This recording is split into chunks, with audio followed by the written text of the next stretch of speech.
الله الله الله الله الله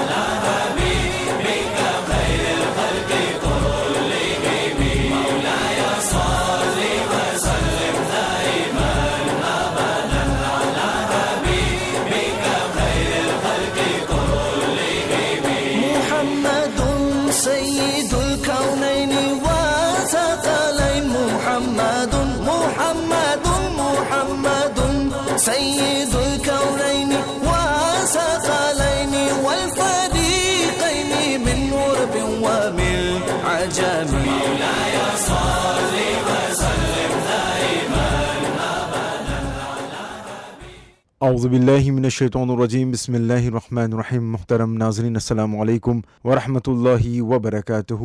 نور ایمان میں آج آپ غزویجے کی سید پیر قدرت علی شاہ مسجد میں عقیدت و محبت کے ساتھ منعقدہ محفل ذکر مصطفیٰ صلی اللہ تعالی وسلم کی ویڈیو ریکارڈنگ دیکھ رہے ہیں۔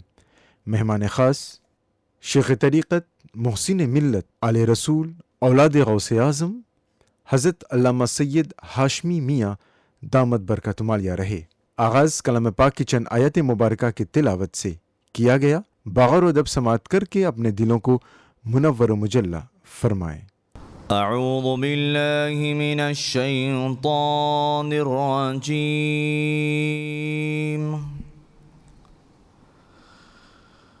بسم اللہ الرحمن الرحیم۔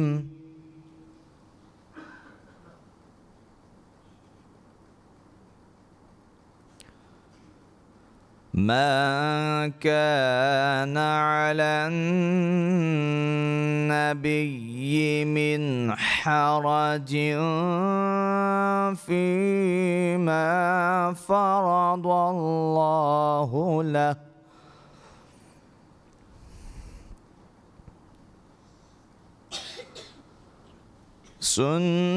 سنة الله في الذين خلوا من قبل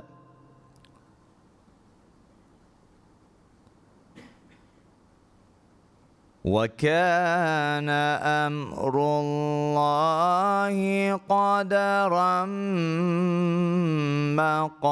مقدورا۔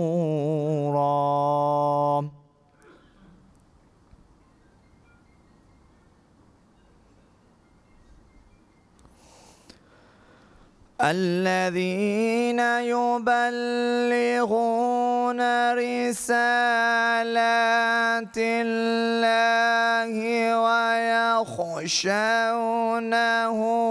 ولا يخشون أحدا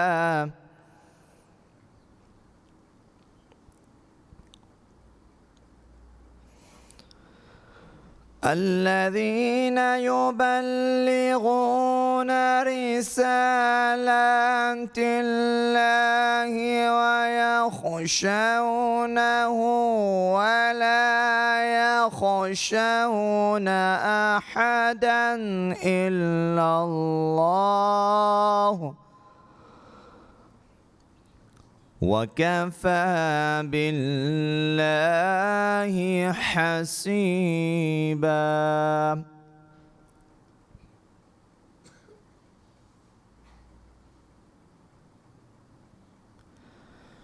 ما كان محمد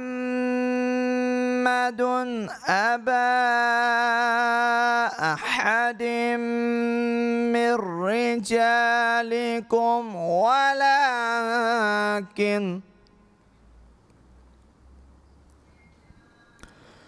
ولكن رسول الله وخاتم النبيين وكان الله بكل شيء عليما.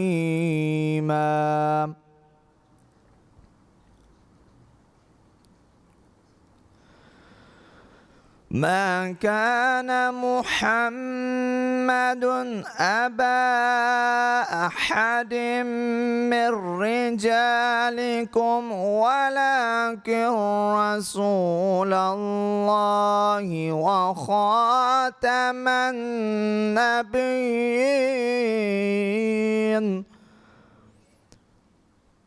وكان الله بكل شيء عليما.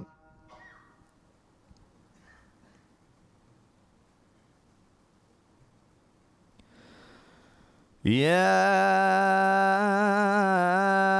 أيها الذين آمنوا اذكروا الله ذكرا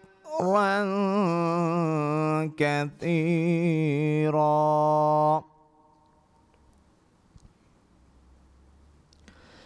وسبحوه بكرة وأصيلا.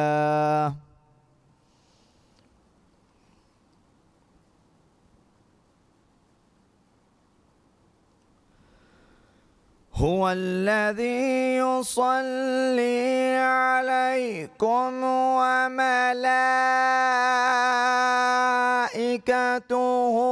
ليخرجكم من الظلمات إلى النور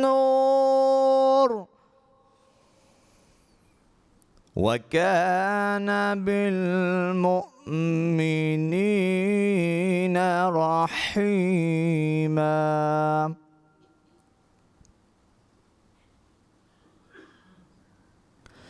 تحيتهم يوم يلقونه سلام وأعد لهم أجرا كريما.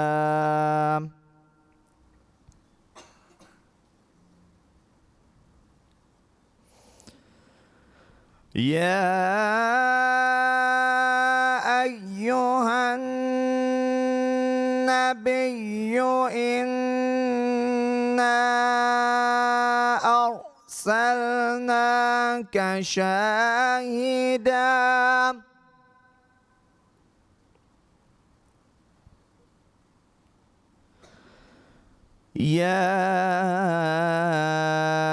أيها النبي إنا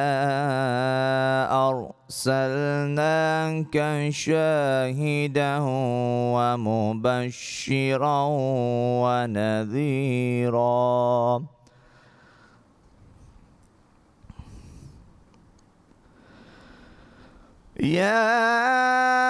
أيها النبي إنا أرسلناك شاهدا ومبشرا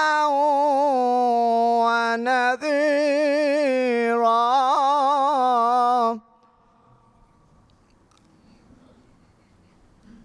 وداعيا إلى الله بإذنه وسراجا منيرا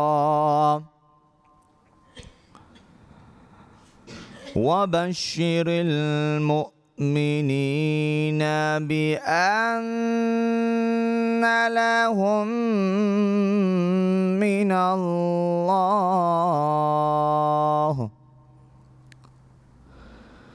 وبشر المؤمنين بأن لهم من الله فضلا كبيرا ولا تطع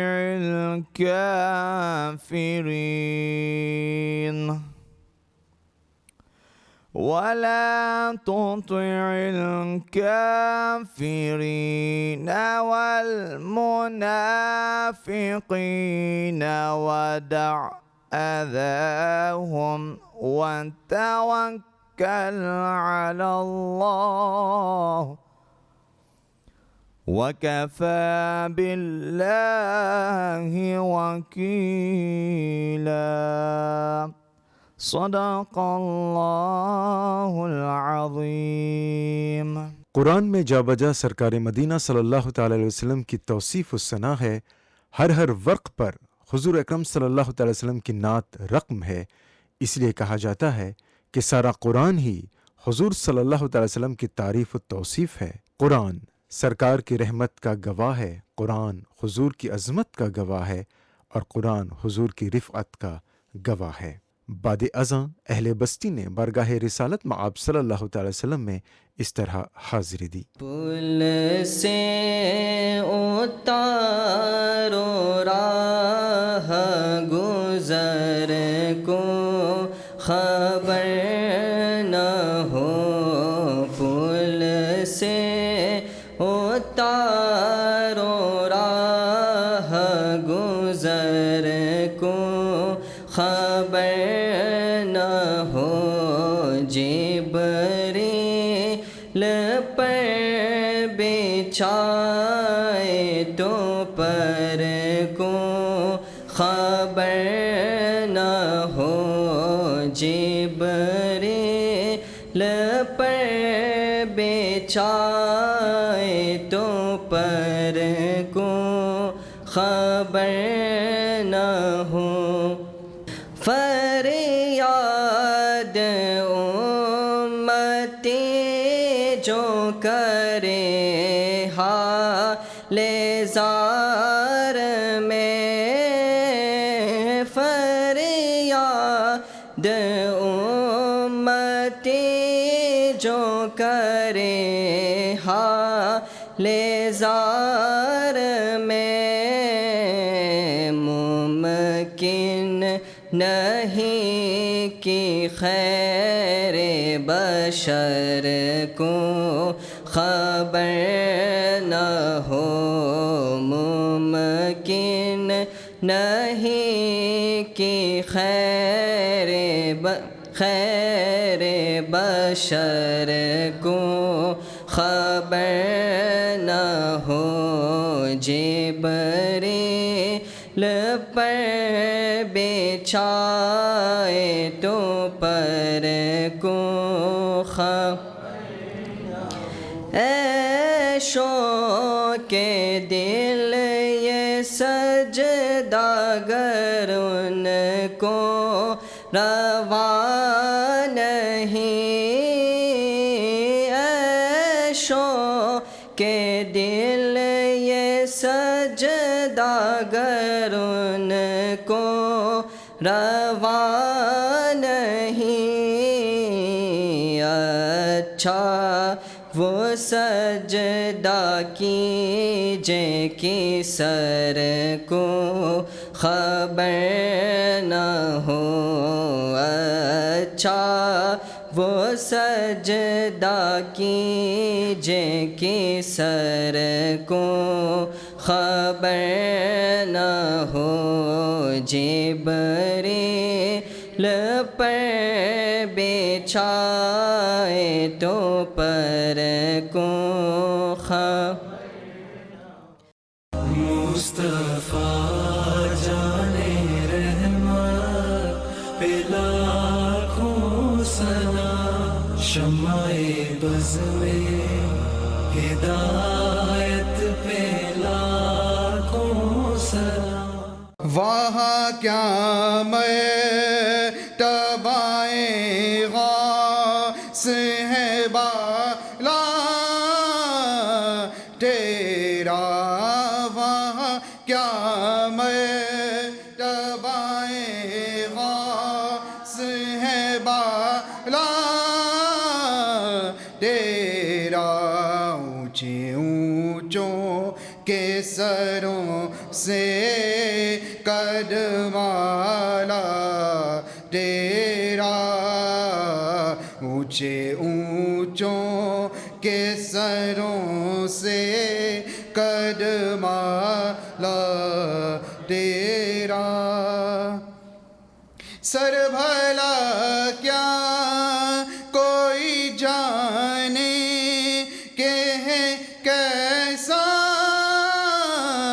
تیرا سر بھلا کیا کوئی جانے کہ ہے کیسا تیرا اولیاء ملتے ہیں آنکھیں وہ ہیں تلوار تیرا اولیاء ملتے ہیں آنکھیں وہ ہیں تلوار تیرا اونچے اونچوں کے سروں سے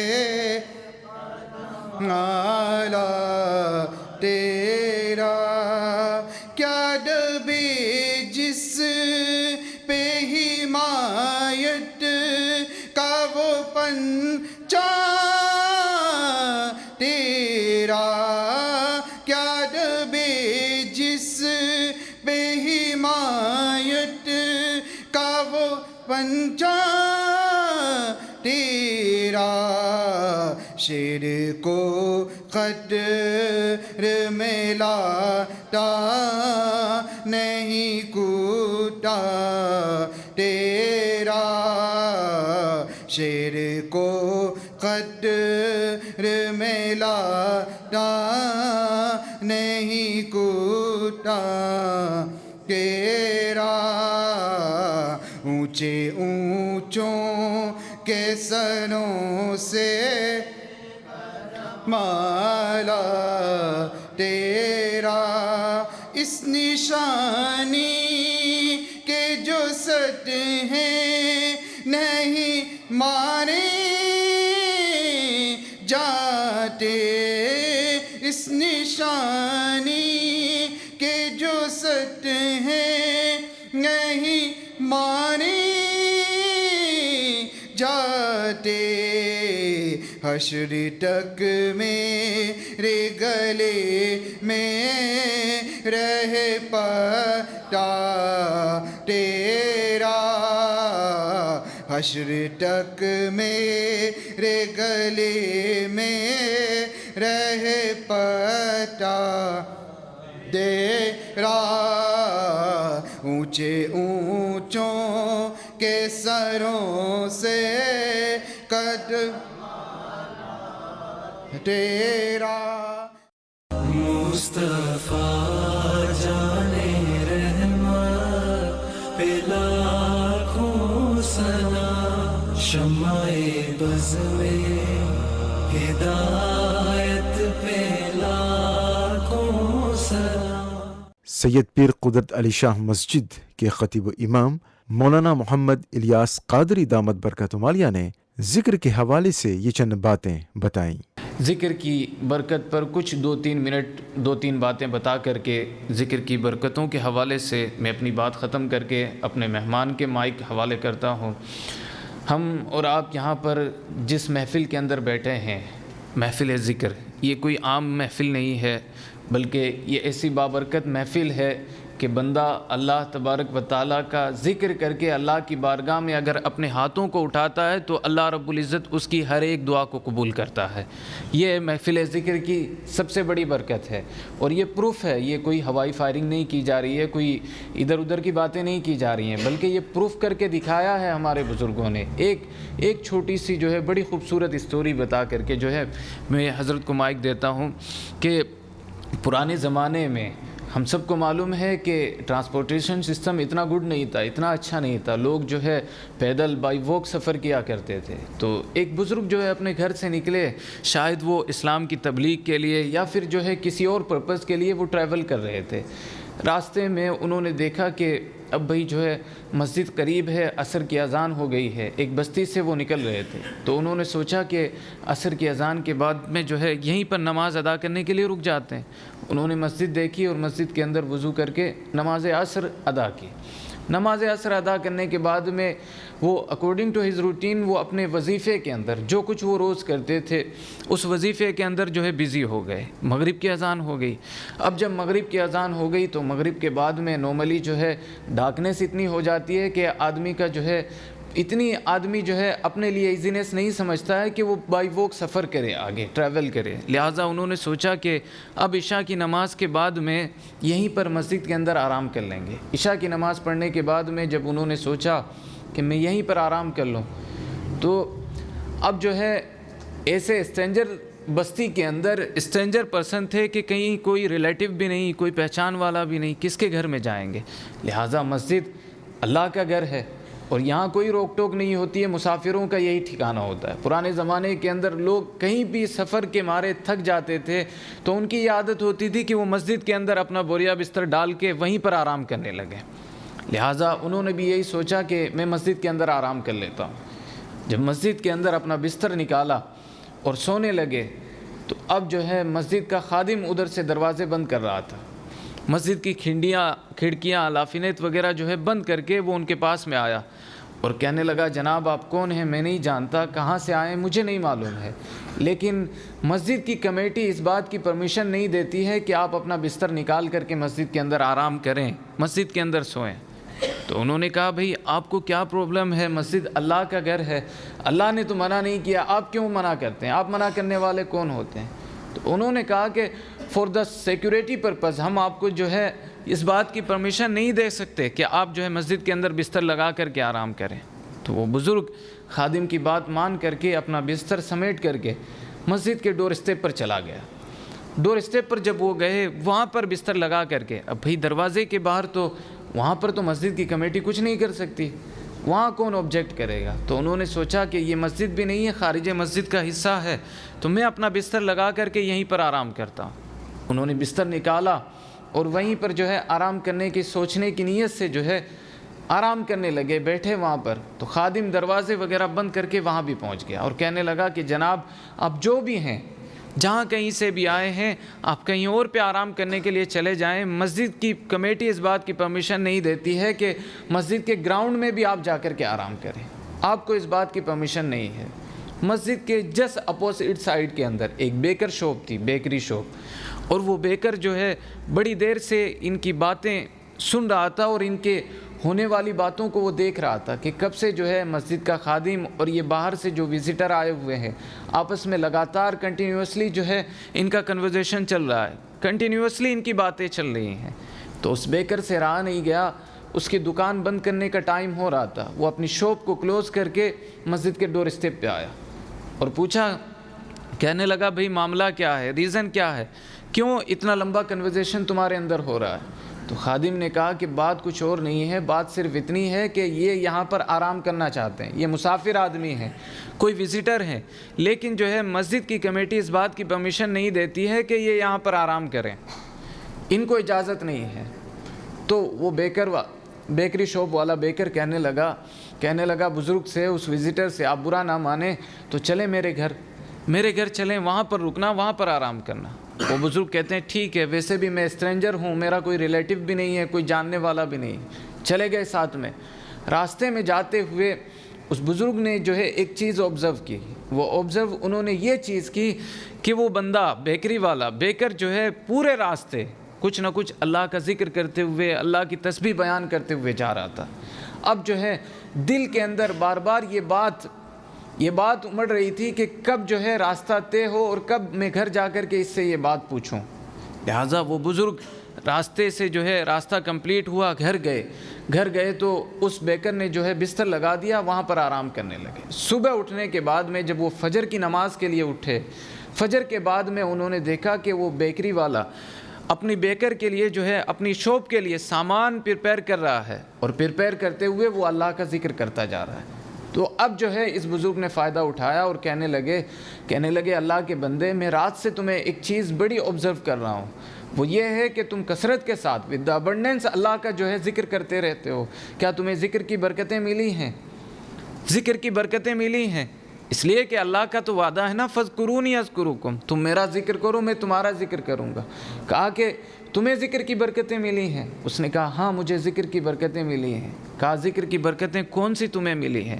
کہا میرے لیے سب سے بڑی ذکر کی برکت یہ ہے کہ میں جو بھی دعا اللہ کی بارگاہ میں کرتا ہوں، اللہ میری ہر دعا کو قبول کر لیتا ہے، اللہ ہر دعا کو قبول کر لیتا ہے۔ وہ بزرگ پھر پوچھنے لگے، کہنے لگے کہ کوئی ایک ایسی دعا بتا دو جو تم روز اللہ کی بارگاہ میں کرتے ہو اور ابھی تک قبول نہیں ہوئی، ایک کوئی دعا بتا دو۔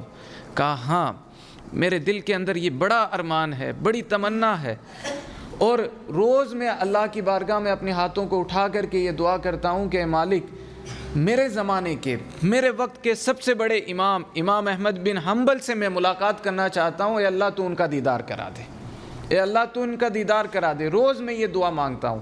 وہ بزرگ مسکرائے اور کہنے لگے کہ مبارک ہو، اللہ نے تیری یہ بھی دعا قبول کر لی، اللہ نے تیری یہ بھی دعا قبول کر لی۔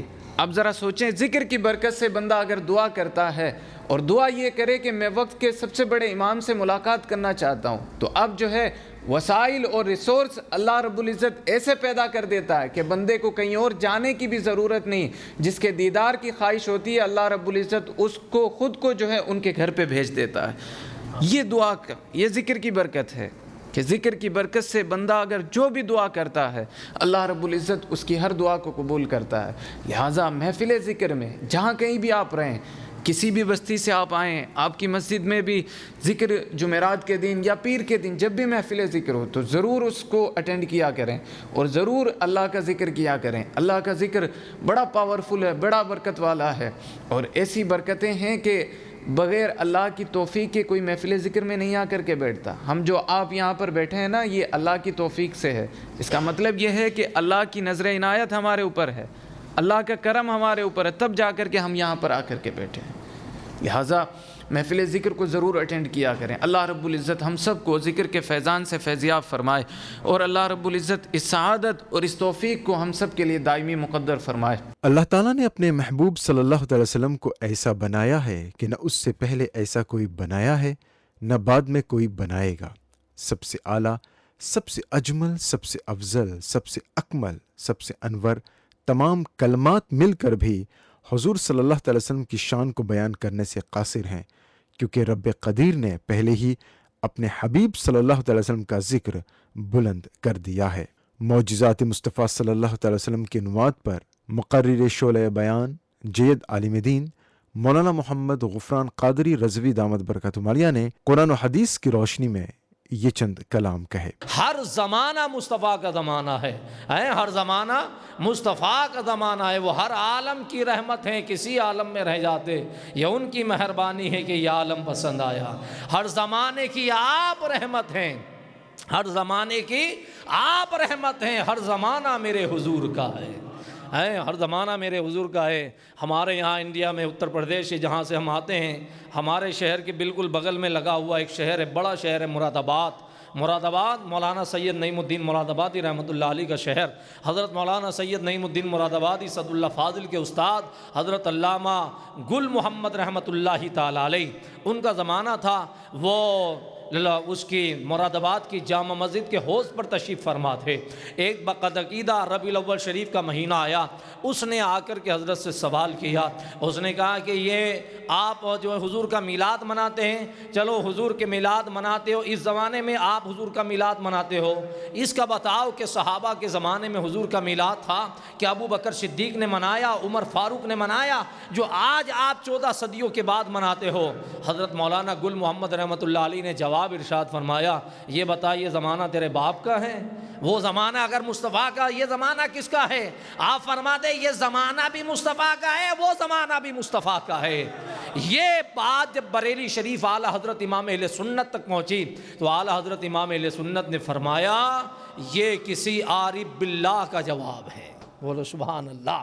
یہ کسی عارف باللہ کا جواب ہے. تو حضور کا جو ربیع الاول شریف کا مہینہ الحمدللہ جلوس نکالے گئے، جھنڈیاں لگائی گئیں، گھر سجائے گئے، مساجدیں سجائی گئیں، محافلیں ہوئیں، یہ سارا کچھ ہوا. یہ سب حضور اکرم صلی اللہ علیہ وسلم کی آمد کی برکت سے. ہم ایک بات بتائیں گے اور پھر خود حضور کی بات اور حضور غوث اعظم کی بات شہزادے غوث اعظم سے سنیں گے. دیکھو میرے آقا صلی اللہ علیہ وسلم سے پہلے بھی نبی تشریف فرما ہوئے، حضور کے بعد کوئی نبی نہیں آئے گا. جو نبی حضور سے پہلے آئے نا، انہیں اللہ تعالیٰ نے گنے چنے معجزات عطا فرمائے. وہ کاؤنٹ کیے جا سکتے ہیں، لکھے جا سکتے ہیں، کتابوں میں موجود ہیں. لیکن جب اللہ نے اپنے محبوب کو بھیجا تو معجزات دے کر نہیں بھیجا، معجزات دے کر نہیں بھیجا، بلکہ سراپا معجزہ بنا کر بھیجا. کیا؟ سراپا معجزہ بنا کر بھیجا. ان کے سر سے لے کے پاؤں تک معجزہ ہیں. وہ چلیں تو معجزہ، وہ اٹھیں تو معجزہ، وہ بیٹھیں تو معجزہ، وہ تکلم نوا ہو تو معجزہ، وہ تبسم زا ہو تو معجزہ، وہ کلام فرمائے تو معجزہ، وہ مسکرا دے تو معجزہ، وہ زلفے واللیل کو چہرے والضحیٰ پہ ڈالے تو معجزہ، وہ زلفے سمیٹ کر والشمس کا اجالا کر دے تو معجزہ ہے.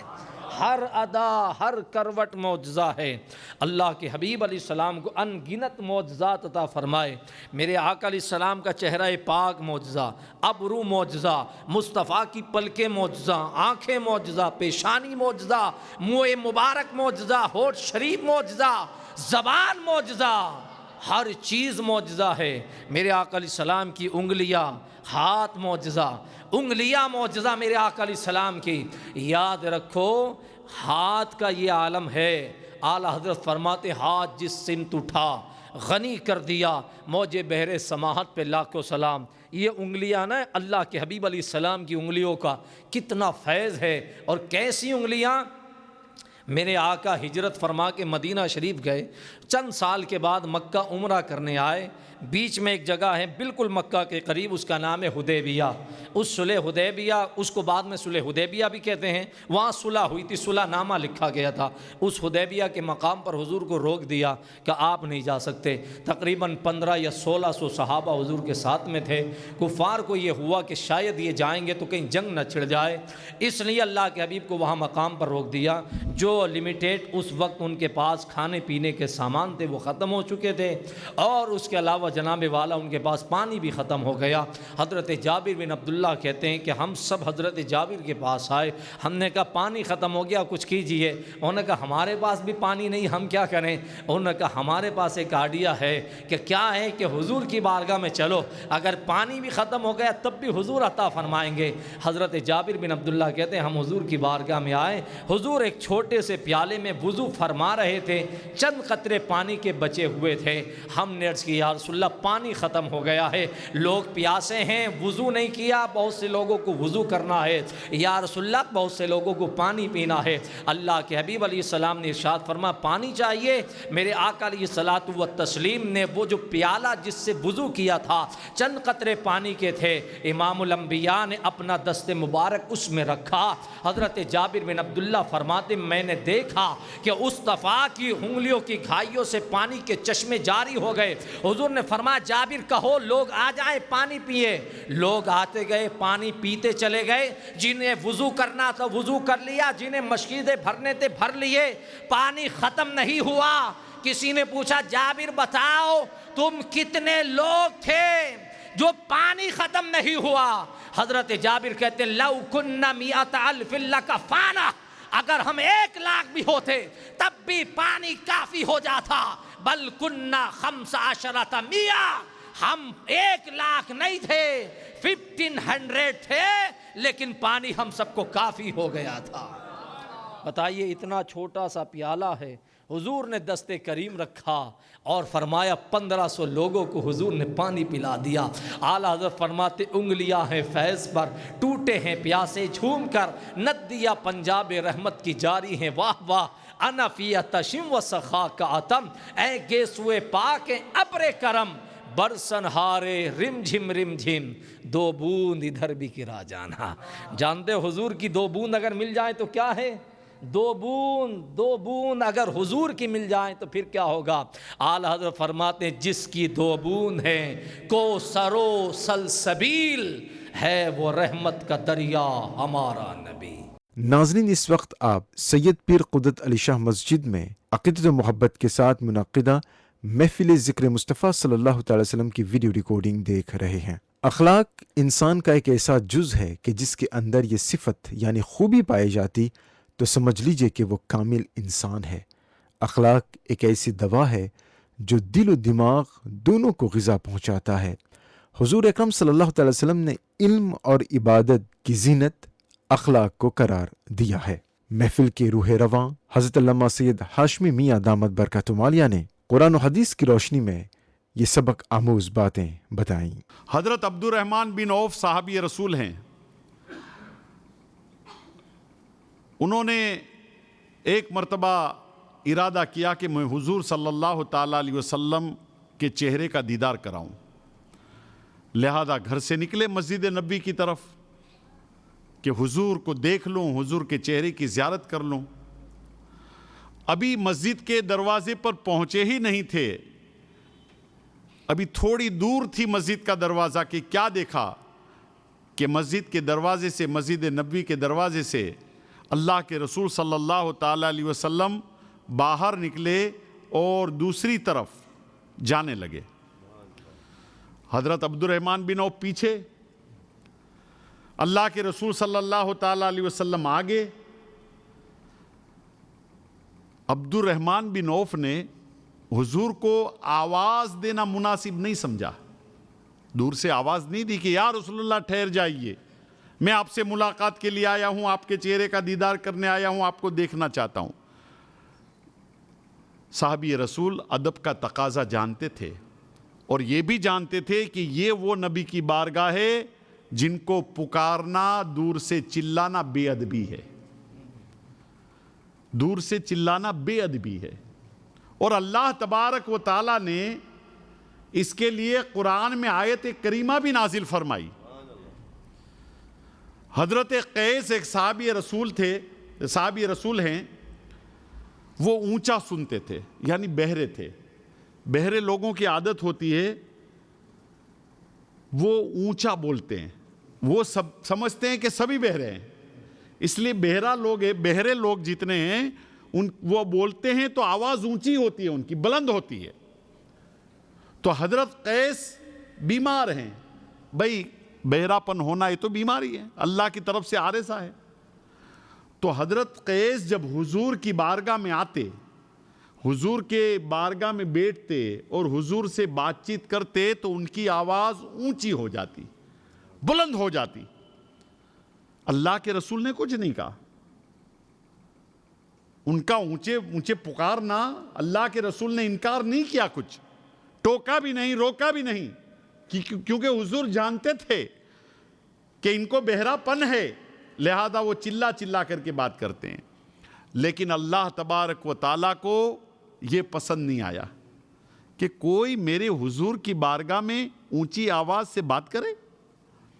حضرت جبرائیل کو بھیجا قرآن کی آیت لے کر کے، یا ایھا الذین آمنوا لا ترفعوا اصواتکم فوق صوت النبی ولا تجہروا لہ بالقول کجہر بعضکم لبعض ان تحبط اعمالکم وانتم لا تشعرون۔ اے ایمان والو، نبی کی آواز پر اپنی آواز اونچی مت کرو۔ دیکھیے آواز تو فطری چیز ہوتی ہے، کسی کی آواز اونچی ہوتی ہے، کسی کی آواز زوردار ہوتی ہے، کسی کی آواز بلند ہوتی ہے، مگر جو فطری چیز ہے اس پر بھی کنٹرول کرنے کا حکم ہے۔ تم بڑی آواز والے ہو، مگر وہاں نہ بننا ہم بڑی آواز والے ہیں، وہاں پست رکھنا اپنی زبان کو، آہستہ سے پکارنا، اور ایسے نہ پکارنا جیسے تم ایک دوسرے کو پکارتے ہو۔ اور یہ خیال رکھنا کہ نبی کی آواز پر اپنی آواز بلند نہ ہو جائے، نبی کی آواز پر اپنی آواز اونچی نہ ہو جائے، اس لیے کہ اگر آواز اونچی کر دی تو تمہارے اعمال چھین لیے جائیں گے اور تمہیں احساس نہیں ہوگا۔ اتنی سخت بات اللہ نے کہہ دی، آیت کریمہ نازل ہو گئی۔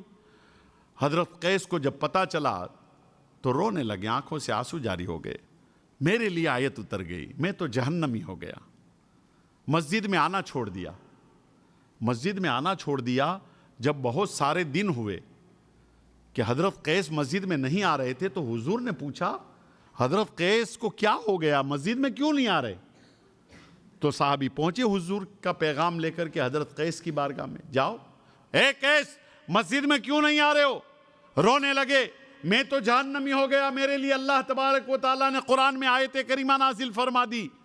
صحابی نے پیغام سنایا, حضور قیس تو رو رہے ہیں, آنکھوں سے آنسو جاری ہے, رو رو کر کے آنکھ سرخ ہو گئی ہے, لال ہو گئی ہے, اور کہہ رہے ہیں کہ میں تو جہنمی ہو گیا. اللہ کے رسول صلی اللہ تعالیٰ علیہ وسلم نے کہا قیس کو بلا کر کے لے آؤ. بارگاہ نبوت میں حاضر ہوئے, اللہ کے رسول کی بارگاہ میں قدموں میں جھک گئے, رونے لگے, یا رسول اللہ میری آواز اونچی ہو جاتی تھی عارضے کی وجہ سے, بیماری کی وجہ سے, لیکن میرے لیے آیت اتر گئی, میں تو جہنمی ہو گیا. اللہ کے رسول نے ارشاد فرمایا, نہیں نہیں اے حضرت قیس تو جنتی ہے, تو تو جنتی ہے, تو تو جنتی ہے. مگر اللہ تبارک و تعالیٰ نے یہ آیت کریمہ کیوں نازل فرمائی, اس کی وجہ کیا ہے؟ علماء کرام فرماتے ہیں اس کی وجہ یہ ہے کہ مستقبل کا صدیوں کے بعد آنے والا امتی رسول پاک کی بارگاہ میں جب حاضر ہو تو تیز آواز سے, بلند آواز سے آپ کی بارگاہ میں جا کر چلائے نہیں, اس لیے آیت کریمہ نازل ہو گئی.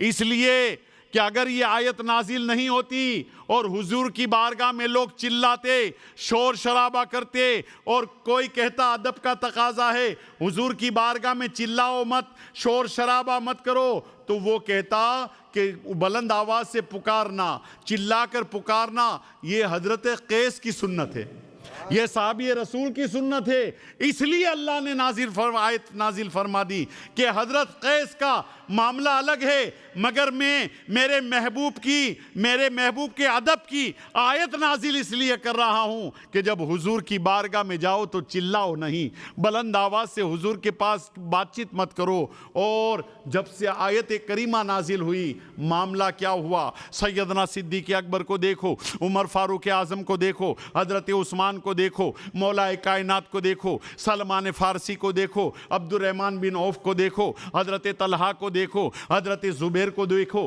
بلال حبشی کو دیکھو. جب حضور کی بارگاہ میں آتے تو منہ میں کنکریاں رکھ کر کے آتے تھے. پوچھا منہ میں کنکریاں کیوں بھری ہوئی ہے؟ کہا اس لیے کہ حضور کی آواز سے, کنکری کی وجہ سے ہماری آواز اونچی نہ ہو جائے. ابھی منہ میں کوئی بھری ہوئی چیز ہے تو چلا کر تھوڑا کوئی بول سکتا ہے.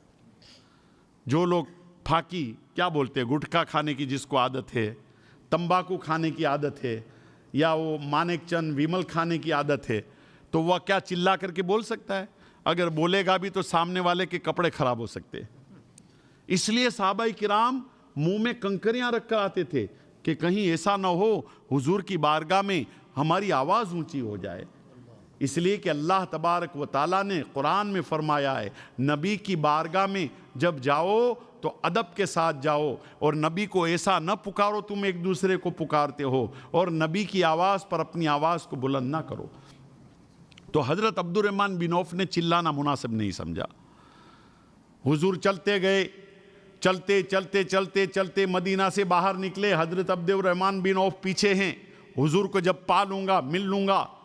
حضور چلتے چلتے مدینہ کی حد کو پار کر گئے, اور جہاں پر کھجوروں کے باغات تھے, بغیچے تھے کھجوروں کے, ایک بغیچے کے اندر اللہ کے رسول صلی اللہ تعالیٰ علیہ وسلم چلے گئے.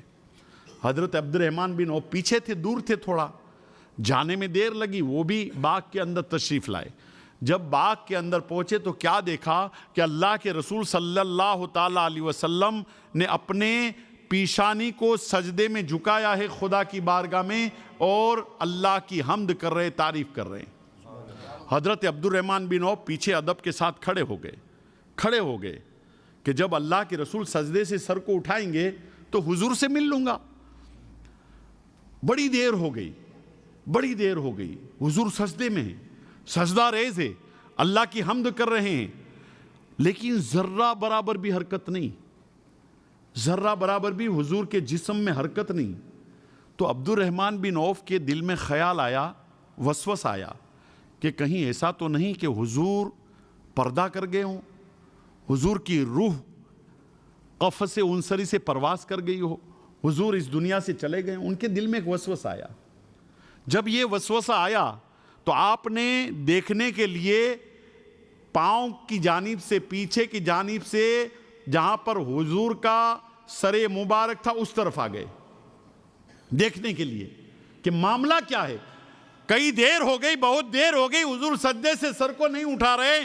جب سامنے آئے اور کھڑے رہے تو اللہ کے رسول صلی اللہ تعالیٰ علیہ وسلم نے اپنی پیشانی کو اٹھایا، سر کو بلند کیا، عبد الرحمن بن عوف کو دیکھا، عبد الرحمن بن عوف نے سلام کیا، حضور نے جواب دیا، اور حضرت عبد الرحمن بن عوف سے حضور فرماتے ہیں، عبد الرحمن بن عوف اس طرح مجھے کیا دیکھ رہے ہو؟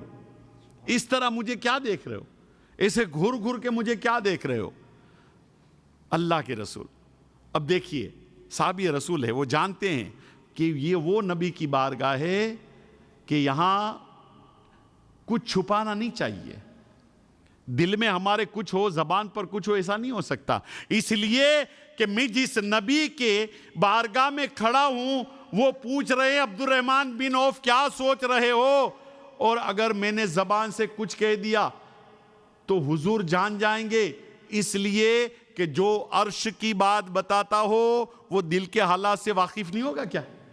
جو عرش کی بات بتاتا ہو زمین پر بیٹھ کر کے وہ ہمارے دل کے حالات کو بھی جانتا ہے۔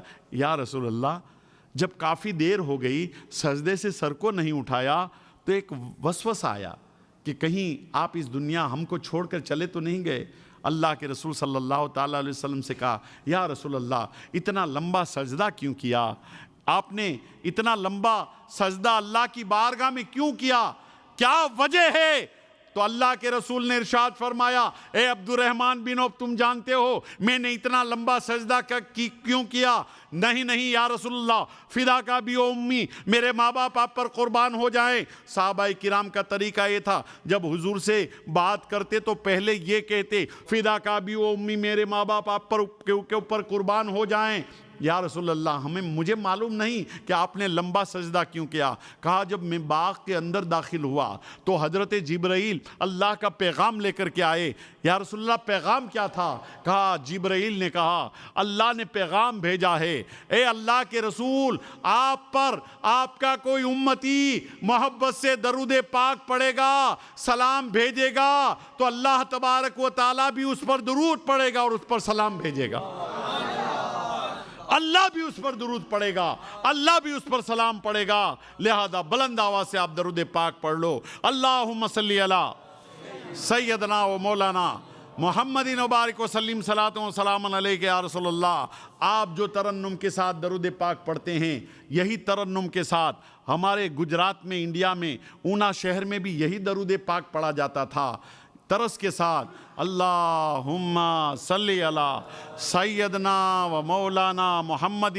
لیکن ایک بزرگ شخصیت جب آئے جو تقریر کرنے کے لیے، خطاب کرنے کے لیے، اور انہوں نے جب دیکھا کہ ترنم کے ساتھ درود پاک پڑھتے ہیں لوگ، تو انہوں نے کہا بڑی خوشی کی بات ہے، درود پاک کی یہ لذت ہے، درود پاک کی یہ خاصیت ہے، جتنا بھی ترنم کے ساتھ پڑھا جائے دل کو اور سننے میں مزہ آتی ہے، دل کو ایک کیف ملتا ہے، ذہن کو ایک سکون ملتا ہے، لیکن درود پاک پڑھنے سے 10 نیکیاں ملتی ہے، 10 گناہ معاف ہوتے ہیں، 10 درجات بلند کیے جاتے ہیں۔ تو کہا کہ ترنم سے آپ ایک مرتبہ، ہم جب پڑھائیں گے تو ایک مرتبہ پڑھو گے، لیکن اگر ترنم سے نہیں پڑھتے اور بالکل رواں پڑھتے ہیں، اللہم صلی علی محمد وعلی آل محمد وبارک وسلم، تو یہی درود اتنی دیر میں آپ 3 مرتبہ پڑھ لو گے، تو ایک درود کی بجائے آپ کو 3 درود کا ثواب ملے گا، 3 درود کا ثواب ملا گا۔ اس کے بعد آہستہ آہستہ ہمارے شہر میں اور پورے علاقے میں لوگ رواں پڑھنے لگے، ترنم کے ساتھ پڑھنا چھوڑ دیا، اس لیے کہ ایک وقت میں ایک مولانا صاحب خطیب بیچ میں ایک تقریر میں 10 مرتبہ درود پاک پڑھواتے ہیں۔ آپ ترنم سے پڑھیں گے وقت بھی زیادہ لگے گا، اور اگر آپ ترنم سے نہیں پڑھتے اور رواں پڑھتے ہیں تو یہی درود 10 مرتبہ کی جگہ پہ 30 مرتبہ ہو جائے گا، تو آپ کو ثواب کتنا ملے گا؟ ثواب کتنا ملے گا؟